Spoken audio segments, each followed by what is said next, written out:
آپ علیہ السلام نے بنائی تو یہ نہیں کیا کہ اچھا یہ جگہ ہے اسے قبضہ کر لے، قبضہ کر کے اس پر مسجد بنا دے۔ آپ نے یتیموں کی اس جگہ کو خریدنے کا انتظام فرمایا۔ حضرت ابوبکر صدیق رضی اللہ تعالیٰ عنہ سے فرمایا کہ یہ جگہ کی قیمت آپ ادا کریں، ہاں یہ یتیم بچے ہیں،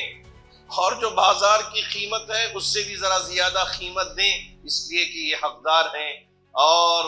ان کو مال ملنا چاہیے۔ یعنی صدقہ جاریہ کا لفظ استعمال کر کے اللہ کے رسول علیہ السلام نے فرمایا اگر اپنی جائیداد کو اللہ کے نام پہ وقف کرتے ہیں تو یہ صدقہ جاریہ ہے، اس پر آپ کو اللہ رب ذوالجلال اجر عطا کریں گے۔ چونکہ یہ جائیداد اس وقت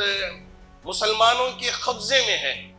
لیکن مسلمان اسے آباد کرنا نہیں چاہتا، آپ نے وہاں ایک یہ شق بھی رکھا تھا کہ مارکیٹ ویلیو پر جو بھی جائیداد اس وقت تمہارے قبضے میں ہے، دکان ہے یا کوئی اور جائیداد ہے، اسے دینا چاہیے۔ اس سے پہلے جب منموہن سنگھ صاحب پرائم منسٹر تھے، ایک کمیٹی تشکیل دی تھی، سچر کمیٹی، تو انہوں نے جائزہ لیا کہ مسلمان اس وقت کس درجے میں ہیں، تو کیا ان کی یہ کمزوری دور کی جا سکتی ہے۔ السلام علیکم ورحمۃ اللہ وبرکاتہ۔ الحمد للہ رب العالمین والصلاة والسلام علی سید الانبیاء والمرسلین محمد وآلہ واصحابہ اجمعین، اما بعد، فاعوذ باللہ من الشیطان الرجیم، بسم اللہ الرحمن الرحیم۔ لیس البر ان تولوا وجوہکم قبل المشرق والمغرب ولکن البر من آمن باللہ والیوم الآخر والملائکہ والکتاب والنبیین وآتى المال على حبه ذوی القربى والیتامى والمساکین وابن السبیل والسائلین وفی الرقاب، صدق اللہ مولانا العظیم۔ آج کے اس اجلاس کے صدر محترم جماعت اسلامی کرناٹک کے امیر حلقہ ڈاکٹر بیلگامی محمد سعد صاحب زیرت معالی، اور آج کے اس اجلاس کے اہم اسپیکر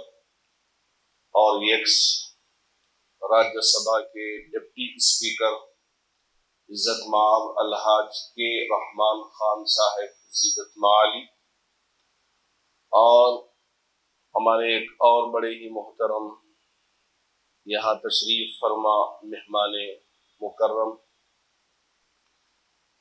معزز حاضرین،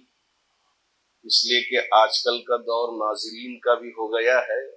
تو ہماری بات ناظرین تک بھی پہنچتی ہے، تو اس لیے میں ان کو بھی شامل کر لیتا ہوں کہ معزز ناظرین،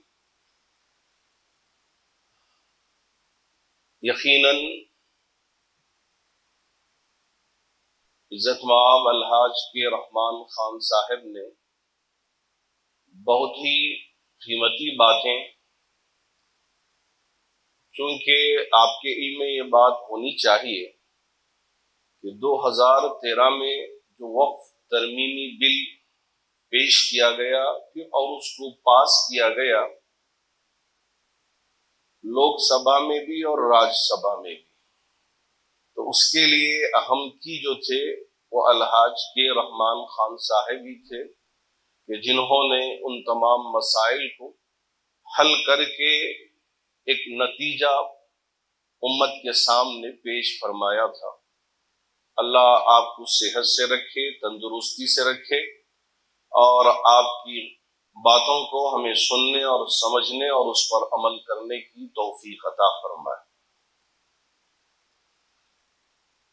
ابھی آپ نے پوری تفصیل کے ساتھ جو وقف ترمیمات کی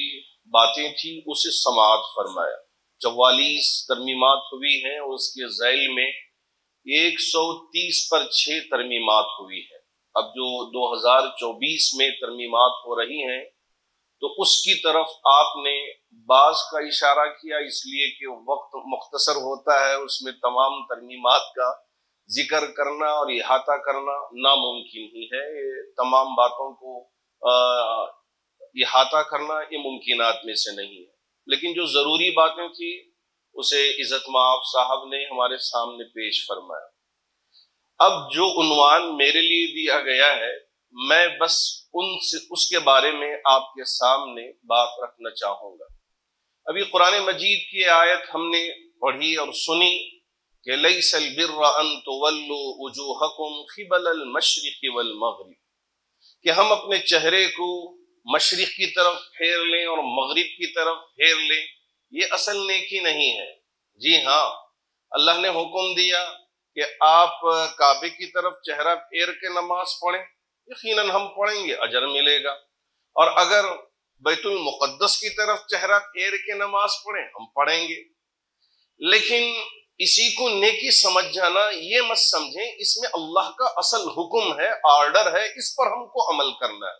یہ سب سے پہلے ہمیں یہاں سمجھایا گیا ہے کہ رب کا جو حکم ہوگا، جو آرڈر ہوگا، اس پر عمل کرنا یہ اطاعت ہے، یہ فرما برداری ہے۔ دوسری بات یہ یہاں ذکر کی گئی کہ وہ کون سی فیلڈز ہیں جہاں ایک مسلمان کام کرنا ہے، تو ان کی تفصیلات آگے کی آیت میں بیان کیا گیا۔ وَآتَ الْمَالَ عَلَى حُبِّهِ ذَوِي الْقُرْبَى، کہ اگر اپنے رشتہ دار میں غریب ہیں آپ ان کو، اگر اللہ نے آپ کو مال دیا ہے تو اپنے مال میں سے ان کو دیا کریں، اور اسی طرح یتیم ہیں، مسکین ہیں، اور آج کل کے کمرشیل مانگنے والے مراد نہیں ہیں، وہ سائلین سے مراد جو بالکل گئی گزری حالت میں ہوتے ہیں اور کبھی کسی کے سامنے ہاتھ پھیلاتے نہیں، مجبوری کی حالت میں ہیں، آپ نے بند مٹھی ان کی مدد کر دیا تو یہاں وہ سائلین مراد ہے۔ لیکن اگر سگنلز کے اندر کھڑے ہو کر کمرشیل طریقے سے بچوں کو اٹھا کے وہ بھی کرائے پر لے کے مانگتے ہیں تو وہ یہاں مراد نہیں ہے۔ تو یہ پوری آیت ہے جس آیت کو ہمیں سمجھنے کی بھی ضرورت ہے اور تفصیل کے ساتھ اس پر روشنی ڈالنے کی ضرورت ہے۔ اللہ کے رسول علیہ السلام نے جب مکے سے ہجرت فرما کر مدینہ المنورہ تشریف لے گئے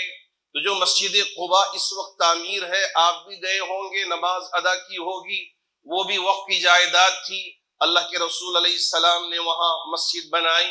اور اس کے بعد جو مسجد نبوی آپ علیہ السلام نے بنائی تو یہ نہیں کیا کہ اچھا یہ جگہ ہے اسے قبضہ کر لیں، قبضہ کر کے اس پر مسجد بنا دیں۔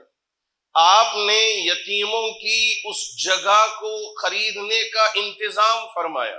حضرت ابوبکر صدیق رضی اللہ تعالیٰ عنہ سے فرمایا کہ یہ جگہ کی قیمت آپ ادا کریں، ہاں یہ یتیم بچے ہیں، اور جو بازار کی قیمت ہے اس سے بھی ذرا زیادہ قیمت دیں، اس لیے کہ یہ حقدار ہیں اور ان کو مال ملنا چاہیے۔ تو اس وجہ سے آپ نے یہاں ایک بات یہ رکھی کہ قبضہ زبردستی کر کے وقف کرنا یہ اسلام کی تعلیمات میں سے نہیں ہے، بلکہ اسلام کی تعلیمات میں سے یہ ہے کہ آپ اسے خریدیں اور خرید کر اس کے بعد اللہ کے لیے وقف کریں۔ جو وقف ہے یہ وقف کے لغوی معنی، اور اگر ڈکشنری کے حساب سے معنی سمجھنا چاہیں تو اس کے معنی ہیں روکنا، یہ لفظی معنی ہوتا ہے، لیکن جو اصطلاحی معنی ہے تو اس کا مطلب یہ ہے کہ اپنی جائیداد کو اللہ کے لیے روک دینا، اللہ کے لیے وقف کر دینا، یہ معنی ہے کہ اب اس کا کوئی مالک نہیں، مالک ہے اللہ۔ اب یہ جو متولی ہوتے ہیں، صدر ہوتے ہیں، سیکریٹری ہوتے ہیں، ان کی کیا ذمہ داری ہے؟ کیا اس کے مالک ہیں؟ جیسا رحمان صاحب نے فرمایا کہ پہلے متولی بیچ سکتا تھا، اب قانون بن گیا ہے کہ بیچ نہیں سکتا، نہ اسے یعنی خرید سکتے ہیں۔ جی ہاں، وقف کی جو جائیداد ہوتی ہیں یہ اللہ کی ملکیت، نہ اسے بیچا جا سکتا ہے نہ اسے خریدا جا سکتا ہے۔ اسی کو سپریم کورٹ نے جو بہت ہی اہم فیصلہ سنایا تھا کہ ایک مرتبہ وقف کر دیا گیا تو آلویز وقف ہوگا، یہ ہمیشہ کے لیے وقف ہو جائے گا۔ اب یہاں وقف کرنے سے پہلے بھی ہم کو سوچنا چاہیے کہ اگر کہیں کوئی چیز پڑی ہوئی تھی اٹھا کے لے جا کے وقف کر دیا، تو وقف یہ اپنی جائیداد کو وقف کریں، دوسروں کی جائیداد ہنسی مذاق میں کہ چلو چلو یہ حضرت اب پریشان ہو، ہم نے لے جا کے ان کی جائیداد کو وقف کر دیا، یہ نہیں ہے اسلام میں۔ اپنی جائیداد اگر وقف کر دیا یہ اللہ کی جائیداد ہو گئی، اب اس پر کسی کا قبضہ نہیں ہو سکتا۔ اللہ کے رسول علیہ الصلوۃ والسلام کے زمانے میں جب اللہ کے رسول علیہ السلام نے صحابہ کے سامنے اس کی تفصیلات پیش کی کہ فرمایا کہ صدقہ جاریہ کہ آپ اپنی جائیداد کو صدقہ کرتے ہیں تو اب یہاں اللہ کے نام پہ دیتے ہیں، قیامت تک اس پر ثواب ملتا رہے گا۔ تو اس وجہ سے، اور اسی طرح آپ نے تعلیم دے دیا اور وہ تعلیم نفع بخش ہے، اس پر بھی مرنے کے بعد ثواب ملتا رہے گا۔ اور اسی طرح اگر دوسری جو چیزیں ہیں تو اس پر بھی آپ عمل کرتے ہیں تو اس پر بھی اللہ آپ کو اجر دیں گے۔ تو یہاں یعنی صدقہ جاریہ کا لفظ استعمال کر کے اللہ کے رسول علیہ السلام نے فرمایا اگر اپنی جائیداد کو اللہ کے نام پہ وقف کرتے ہیں تو یہ صدقہ جاریہ ہے، اس پر آپ کو اللہ رب ذوالجلال اجر عطا کریں گے۔ جیسے یہ حدیث سننا تھا، صحابہ میں شوق تھا تو اپنے باغات کو بھی اپنی زمینوں کو بھی اللہ کے لیے وقف کرنا شروع کر دیا تھا۔ اور حضرت عمر فاروق رضی اللہ تعالیٰ عنہ کو خیبر میں ایک باغ ملا تھا، جب یہ سنا تو انہوں نے وقف کر دیا۔ آپ نے شاید سنا ہوگا وہ حدیث حضرت طلحہ کی، اللہ کے رسول علیہ السلام نے جب آیت پڑھی من ذا الذی یقرض اللہ قرضا حسنا فیضاعفہ لہ اضعافا کثیرا، اللہ کے لیے بھی قرض کی ضرورت ہے، یہ کیا مطلب سمجھ میں نہیں آیا؟ حضرت طلحہ سے اللہ کے رسول علیہ السلام نے فرمایا یہ اللہ کے لیے قرض دینا نہیں ہے، کہ یہ اللہ کو قرض دینے کا مطلب یہ ہے کہ انسانیت کی نفع بخشی کے لیے آپ نے اپنی زمین کو اپنی جائیداد کو اللہ کے لیے وقف کر دیا، یا منقولہ چیز غیر منقولہ چیز اس کو آپ نے وقف کر دیا تو یہاں اللہ کے یہاں آپ کو اجر و ثواب ملے گا۔ تو حضرت طلحہ رضی اللہ تعالیٰ عنہ فرمایا یا رسول اللہ میرے 2 باغ ہیں اور ایک باغ میں بہت کھجور کے درخت ہیں، بہت گھنا ماشاءاللہ باغ ہے اور اس کا پانی بھی بڑا میٹھا ہے، بڑا میٹھا ہے۔ اللہ کے رسول علیہ السلام کبھی جا کے وہاں اس پانی کو آپ پیتے تھے اس لیے کہ پانی بڑا مدینے کا وہ باغ کا میٹھا ہوتا تھا۔ حضرت طلحہ رضی اللہ تعالیٰ عنہ نے فرمایا دہدہ، ابو الدہدہ جسے کہتے ہیں، طلحہ نے بھی وقف کیا اور ابو الدہدہ نے بھی وقف کیا۔ تو یہ صحابہ کی ایک جماعت ہے جنہوں نے اپنے باغات کو وقف کیا۔ اور کنواں ہے، اب ہم سمجھتے ہیں کہ بورویل اگر مسجد میں کھود دیا تو اس پر اجر و ثواب ملے گا۔ تو حضرت عثمان غنی رضی اللہ تعالیٰ عنہ نے یہودی سے کنویں کو خرید کر مسلمانوں کے لیے وقف کر دیا، کہا کہ ہاں یہ وقف ہے اور اس سے اجر و ثواب مجھے ملتا رہے گا، کوئی اور میری نیت نہیں ہے۔ تو ان ساری چیزوں کا ماحصل کیا ہے؟ نیت پر ہے۔ اللہ کے رسول علیہ السلام نے فرمایا انما الاعمال بالنیات وانما لامرئ ما نوى، اعمال کا دار و مدار نیتوں پر ہے، اور انسان جس بات کی نیت کرتا ہے اللہ وہ اس کے لیے عطا کرتا ہے۔ اب یہاں یہ نیت درست ہونا ضروری ہے۔ ہمارے کے رحمان خان صاحب نے جو 2013 میں امینڈمنٹ کیا تھا، ترمیمات کیا تھا، نیت اچھی تھی اس سے وقف کا تحفظ ہو سکے اور اس کے اندر جو خامیاں ہیں وہ خامیاں دور ہو جائیں اور یہ جائیداد اور مضبوط ہو جائے، مقصد یہ تھا۔ اب جو ترمیمات ہو رہی ہیں تو اب یہ سمجھنے کی ضرورت ہے کہ یہاں نیت میں کھوٹ ہے۔ اصل یہ بات ہم کو سمجھنی ہے کہ نیت اگر درست ہوتی تو ہم کو کوئی پریشانی کی بات نہیں تھی۔ جی ہاں ترمیمات کریں اور اس کے اندر جو خامیاں ہیں ان خامیوں کو آپ صحیح کریں، ہمارے لیے کوئی پریشانی کی بات نہیں ہے۔ لیکن اگر نیت ہی کے اندر کھوٹ ہو، اب وقف کی جو جائیداد کا اصل مقصد اس کو ہی ختم کر دیا جائے، اب مسلمانوں کے وجود کو ہی یہاں سے ختم کر دیا جائے، جیسے دوسرے ممالک کے اندر مسلمانوں کو سیکنڈ کیٹیگری کا درجہ دے دیا گیا، یہاں بھی اسی طرح کا حق دے دیا جائے، تو کیا مسلمان سوتا رہے؟ مسلمان خواب غفلت میں رہے؟ یہ سب سے بڑا سوالیہ نشان اس وقت ہمارے سامنے ہے۔ ہاں، اب ہم کو جاگنا ہے، اب ہم اس کے لیے کھڑے ہونا ہے۔ آل انڈیا مسلم پرسنل لا بورڈ بھی اسی وجہ سے تمام اکابرین کو جوڑ کر ہمارے سامنے یہ لاہے عمل تیار کر کے بتایا ہے کہ اس کے اندر جو ترمیمات ہو رہی ہیں، اس کی وجہ سے یعنی وفق کی جو روح ہے وہ ختم ہونے والی ہے، وفق کا جو اصل مقصد ہے وہ ختم ہونے والا ہے۔ اس وجہ سے اس کے خلاف ہم کو آواز اٹھانی ہے۔ ہاں، بعض ترمیمات ہیں جو درست نظر آتی ہیں، لیکن اگر اصل ہی روح ختم ہو جائے اور بعض کو لے کے اگر ہم وہاں لپسٹک لگا دیں، پاؤڈر لگا دیں، تو کیا فائدہ ہوگا؟ اس وجہ سے ہمارے ان اکابرین نے اصل جو اس سلسلے میں وکیل ہیں، جو اچھی معلومات رکھتے ہیں، اور جو افسران ہیں جو اچھی معلومات رکھتے ہیں، ان سے مشورہ کرنے کے بعد یہ طے کیا کہ اس پوری بل کی مخالفت کے لیے ملک کے طول و عرض سے آواز اٹھائی جائے گی۔ ابھی جو آپ نے فرمایا کہ عام طور سے اگر آپ گوگل کریں کہ پورے ملک میں وقف کی جائیداد کتنی ہے، تو آپ کو بآسانی یہ تعداد آ جائے گی کہ 8,72,000 ایکڑ وقف کے پاس جائیداد ہے۔ اور اس کے بعد یہ بھی آپ کو لکھا ہوا ملے گا کہ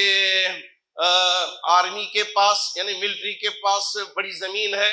اور یہ بھی آپ کو لکھا ہوا ملے گا کہ ریلوے کے پاس بڑی زمین ہے، اور تیسرے درجے میں وقف کے پاس ہے۔ لیکن وقف کا ازل اگر ہم محاصرہ کریں، دیکھیں، تو آپ کو پتا چلے گا کہ یہ صرف پیپر میں لکھی ہوئی باتیں ہوں گی، لیکن گراؤنڈ کی اگر ریالٹی میں جائیں گے تو وہاں آپ کے پاس جائیداد ہی نہیں ملے گی۔ اب کرناٹک کی بات اگر ہم کر لیں تو جو پیپر میں لکھا ہوا ملے گا آپ کو 1,00,000 سم تھنگ ایکڑ آپ کو ملے گی کہ اتنی ایکڑ زمین وقف کے انڈر میں ہے، اور جب اصل حقیقت میں جا کے تلاش کریں گے تو وقف کے پاس ہی جو بورڈ ہے وہاں 22,000 یا 23,000 ایکڑ زمین، اور وہ اس میں بھی بہت ساری خامیاں پریشانیاں ہیں۔ اب یہ ساری پریشانیاں کون جھیلتا ہے؟ مسلمان جھیلتا ہے۔ اس سے پہلے جب منموہن سنگھ صاحب پرائم منسٹر تھے، ایک کمیٹی تشکیل دی تھی، سچر کمیٹی، تو انہوں نے جائزہ لیا کہ مسلمان اس وقت کس درجے میں ہیں، تو کیا ان کی کمزوری دور کی جا سکتی ہے۔ تو انہوں نے کہا کہ جو ہماری یہاں ملک کی جو سب سے نچلی سطح کے قسم کے لوگ کہلاتے ہیں، جسے ایس سی ایس ٹی ہم جسے کہتے ہیں، ایس سی اور ایس ٹی، وہ بی سی جسے کہتے ہیں، مسلمانوں کی حالت اس سے بھی نیچے اس وقت چلے گئی ہے۔ ان کی یہ رپورٹ آئی، اور اس کے بعد اس کا انہوں نے حل ذکر کیا کہ یہ 8,72,000 ایکڑ کی جو بات آئی ہے وہیں سے آئی ہے۔ اب انہوں نے کہا کہ اگر مسلمان اس وقت صحیح طریقے سے وقف کی ان جائیداد پر کام کرے گا تو 12,000 کروڑ سالانہ ان کی آمدنی ہو سکتی ہے۔ لیکن کتنی ہو رہی ہے؟ 1,60 پر 3,000 کی آمدنی اس وقت پورے ملک میں ہے، تو 1,60 پر 3,000 کہاں، اور 12,000 کروڑ کے جو یہ ہے وہ کہاں ہے؟ تو اس میں زمین آسمان نہیں۔ اب کون سا فرق معلوم ہوگا جس سے ہم سمجھیں گے کہ ہاں فرق ہے، وہ آپ ہی اندازہ کر سکتے ہیں۔ چونکہ یہ جائیداد اس وقت مسلمانوں کے قبضے میں ہے، لیکن مسلمان اسے آباد کرنا نہیں چاہتا۔ آپ نے وہاں ایک یہ شق بھی رکھا تھا کہ مارکیٹ ویلیو پر جو بھی جائیداد اس وقت تمہارے قبضے میں ہے، دکان ہے یا کوئی اور جائیداد ہے، اسے دینا چاہیے۔ لیکن اگر زمین کی ریالٹی پر جائے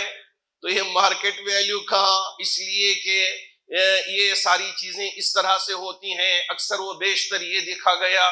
کہ پہلے سے پگڑی کا رواج چلا تھا کہ جتنی بھی جائیداد ہوتی ہیں، جیسے کارپوریشن کے دکان ہی ایک مرتبہ لے لیے، تھوڑا سا کرایہ مقرر ہو گیا، اب یہ دکان اسی کا ہے، بس جائیداد تو کارپوریشن کی ہوگی، اب یہاں بیچتے بھی ہیں، خریدتے بھی ہیں، بیچتے بھی ہیں، خریدتے بھی ہیں۔ تو اسی طرح یہاں مسلمانوں کی جائیداد میں بیچنا بھی ہوتا ہے، خریدنا بھی ہوتا ہے۔ نام کو وہ جائیداد اس ادارے سے متعلق ہے، ملحق ہے، لیکن اگر مارکیٹ میں اگر دیکھا جائے، میرے پاس ایک دو نہیں کئی افراد آ کے مسئلہ دریافت کرتے ہیں جن کے دل میں اللہ کا ڈر ہے، اللہ کا خوف ہے، مولانا یہ دکان بک رہا ہے۔ لفظ ذرا غور کیجئے، یہ مجھ سے پوچھتے ہیں کہ مولانا مسجد کا یہ دکان بک رہا ہے، وقف کا یہ دکان بک رہا ہے، کیا میں اسے خرید سکتا ہوں؟ ایک عالم کیا جواب دے سکتا ہے؟ آپ کی ذرا اندازہ لگائے۔ کیا میں یہ کہوں گا بھائی بک رہا ہے آپ خرید لیجئے، ماشاءاللہ خرید کر آپ اسے بھی اس کے بعد تھوڑے سالوں کے بعد آپ بھی بیچ دیجئے، یہی کہوں؟ میں جیسے ہی ان کے وہ الفاظ سنتا ہوں، میں استغفار پڑھتا ہوں، استغفر اللہ، لا حول ولا قوت الا باللہ، یا میرے اللہ، اب یہ مسلمانوں کی وقف کی جائیداد بھی بک رہی ہے اور مسلمان ہی خریدنا چاہتا ہے۔ اب یہ اکا دکا یہ لوگ آ کے پوچھ لیتے ہیں، لیکن اکثر و بیشتر مارکیٹ میں خرید بھی رہے ہیں، بیچ بھی رہے ہیں، اور ماشاءاللہ یہ افراد پہلی صف میں رہتے ہیں کہ ہاں اللہ اکبر، وقف کی جائیداد میں نے خرید لیا حضرت، اللہ اکبر، نماز بھی پڑھتے ہیں۔ اب میں ان پر روؤں یا یہ ہے کہ آنکھ بہاؤں، یا یہ ہے کہ میں افسوس کرتے ہوئے بیٹھ جاؤں؟ اسی کے لیے ہمارے خان صاحب نے یہ اشارہ کیا کہ اس وقت قوم کو کھڑے ہونے کی ضرورت ہے۔ ایک طرف جو فسطائی طاقتیں ہیں وہ ہمارے وجود کو ختم کرنے پر تلے ہوئے ہیں، تو دوسری طرف ہماری قوم ہی ہم کو نیچے گرانے پر لگی ہوئی ہے۔ تو اب قوم کو اٹھائے گا کون؟ جب ہم کروڑوں میں ہوں گے اور ہم کو پیسا جا رہا ہوگا، ہم پکار رہے ہوں گے ذرا میری مدد کے لیے آگے آئے، میری مدد کے لیے آگے آئے۔ اگر اس وقت ہم نے کام نہیں کیا، اگر اس وقت ہم آواز لگائیں گے، ہماری وہ آواز بڑی کمزور سی ہوگی، نحیف سی ہوگی، ہم پکار رہے ہوں گے، ہماری آواز کی طرف کوئی توجہ دینے کے لیے تیار نہیں ہوگا۔ اب ہے وقت اپنی ان خامیوں کو درست کر لینے کا۔ جو چیزیں بتائی جا رہی ہیں ان کی طرف قوم کو بیدار ہونے کا، کہ جی ہاں یہ بہت زمانے سے چلا آ رہا ہے پگڑی کا سلسلہ، اسے ختم کریں، اور یہ جو ادارے متعلق ہیں وہ ادارے ان کے کنٹرول میں یہ پوری جائیداد آئے اور یہاں رینٹ کا سلسلہ چلے اور خاصی تعداد رینٹ میں آئے۔ اور دوسری سب سے بڑی پریشانی یہ ہے، میرا وقت ہو گیا، میں 10 منٹ سے پہلے ختم کر لوں گا، بے فکر رہیے، جو ٹائم دیے ہیں انشاءاللہ اس میں میری بات مکمل ہو جائے گی، اور 5 منٹ میں ڈاکٹر صاحب کو بھی دینا چاہوں گا تاکہ سوال و جواب آپ سے ہوں اور آپ کے رحمان خان صاحب سے جوابات سنیں، اس لیے میں صرف 5 منٹ میں اپنی بات کو ختم کر لوں گا انشاءاللہ۔ تو یہاں کمیٹیاں جو بنائی جاتی ہیں 11 مہینے کے لیے بنائی جاتی ہیں وقف بورڈ سے۔ اب جو احباب آتے ہیں وہ سوچتے ہیں کہ 11 مہینے میں ہم کیا کریں، 3 سال کے لیے اصل بنانی ہے۔ اب وہ 3 سال کی جگہ میں ڈسپیوٹ ہماری قوم میں، ان کو بنائے تو وہ آ کے غلاٹہ کریں گے، ان کو بنائیں گے تو یہ غلاٹہ کریں گے۔ اب یہ کمیٹیاں بنانے میں یہ بڑا سر کا درد بنا ہوا ہے وقف بورڈ میں۔ آپ جا کر دیکھیں کہ ایک بڑا جمگٹھا رہتا ہے ہماری قوم کا کہ مجھے کمیٹی میں بنانا چاہیے، نہیں مجھے یہ مجھ میں تو یہ کہوں گا کہ جیسے اسلام کی ایک روایت ہے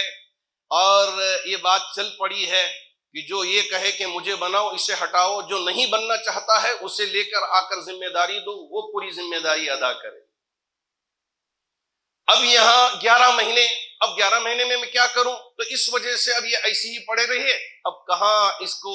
ترقی کی طرف لے کے آئیں گے، چھوڑیے اب ایسی ہی برباد ہو کے جائے، مجھے اس سے کیا لینے دینا ہے۔ اکثر وہ بیشتر، جی ہاں، جو قبرستان ہے قبرستان، جو مسجد ہے وہ مسجد، جو عیدگاہ ہے وہ عیدگاہ، اور اس کے علاوہ کی جو جگہیں ہیں ان جگہوں کو اگر ہم وہاں سے منی ارن نہ کریں، وہاں سے پیسے اگر ہم حاصل نہ کریں تو یہ جائیداد کیا رہیں گی؟ ایک گجری کی جگہ رہے گی اور ایک میکینک شاپ بنی ہوئی رہیں گی۔ میرے پاس کچھ لوگ آئے تھے ایک علاقے کے، کہنے لگے کہ حضرت یہ پہلے کی جو کمیٹی ہے یہ کچھ کام نہیں کی ہے، ہم نوجوان ہیں، ہم کرنا چاہتے ہیں۔ تو میں نے پوچھا بھائی کیا کرنا چاہتے ہو؟ تو انہوں نے کہا حضرت یہ جائیداد ہم اپنے کنٹرول میں لے کر اچھی ہمارے قوم میں بہت غریب ہیں اس وجہ سے میکینک شاپ کے لیے دینا چاہتے ہیں، گجری کے لیے دینا چاہتے ہیں۔ تو ہماری قوم میں ذہن یہی بنا ہوا ہے کہ جو وقف کی جائیداد ہے اس کو ترقی کا مطلب یہ ہے کہ کتنا کرایہ آئے گا اور کتنے کروڑ کی جائیداد۔ تو میں نے ان سے سوال کیا تو کہا کہ یہ 50 کروڑ کی جائیداد ہے، ماشاء اللہ یہ ماہانہ 1 لاکھ روپے آمدنی کا سبب بن جائے گا۔ واہ رے واہ، مین روڈ کی جائیداد 50 کروڑ کی اور 1 لاکھ، اگر آپ کی یہ جائیداد 50 کروڑ کی ہو تو وہاں سے آمدنی ماہانہ 1 لاکھ اگر آ رہی ہو تو کیا آپ اس پر قناعت کر لیں گے؟ آپ خود اس میں حساب کر کے آپ خود فیصلہ لیں کہ اب ہم کیسے ان جائیداد کو ترقی کی طرف لے کر جانا ہے، اور یہ جو پگڑی کا جو ماحول بنا ہوا ہے تمام جائیدادوں میں اسے ختم کر کے یہ رینٹ کے طور پر اس کو کیسے آگے لے کے آنا ہے۔ ایک تو یہ ہے، دوسری طرف فسطائی طاقتوں کی طرف سے جو اس وقت آزمائشیں مسلط کی گئی ہیں تو ان کو کس طرح سے فیس کرنا ہے، ان تمام باتوں پر ہم کو غور و فکر کرنا ہے۔ اللہ کرے کہ اللہ ہم کو صحیح سمجھ عطا فرمائے اور صحیح فیصلے لینے کی قوت عطا فرمائے اور ان کو پوری قوت کے ساتھ نافذ کرنے کی ہمت، قوت، طاقت عطا فرمائے۔ بس میں ان چند کلمات کے ساتھ جماعت اسلامی کرناٹک کے صدر محترم امیر حلقہ اور اسی طرح پوری ٹیم کو مبارکباد دینا چاہوں گا جو ہماری ریاست کے مختلف اضلاع میں یہ وقف کے سلسلے میں ایک اویئرنس پروگرام منعقد کر رہے ہیں تاکہ قوم میں ایک جذبہ ہو اور قوم کی جو جائیداد ہیں اس کا صحیح طریقے سے استعمال ہو، اور جو یتیم ہیں، بیوائیں ہیں اور تعلیم ہے، ہاسپٹلز ہے، اور اسی طرح ہماری قوم کو جو جاب ملنا ہے اس کے ذریعے سے، ان ساری چیزوں پہ نظر رکھ کر یہ سارے پروگرام منعقد کر رہے ہیں۔ اللہ کرے کہ اللہ ان ساری باتوں کو، ساری کوششوں کو ہمارے حق میں بھی قبول فرمائے اور امت کے حق میں بھی قبول فرمائے اور انسانیت کے لیے بھی قبول فرمائے۔ آمین وآخر دعوانا ان الحمد للہ رب العالمین۔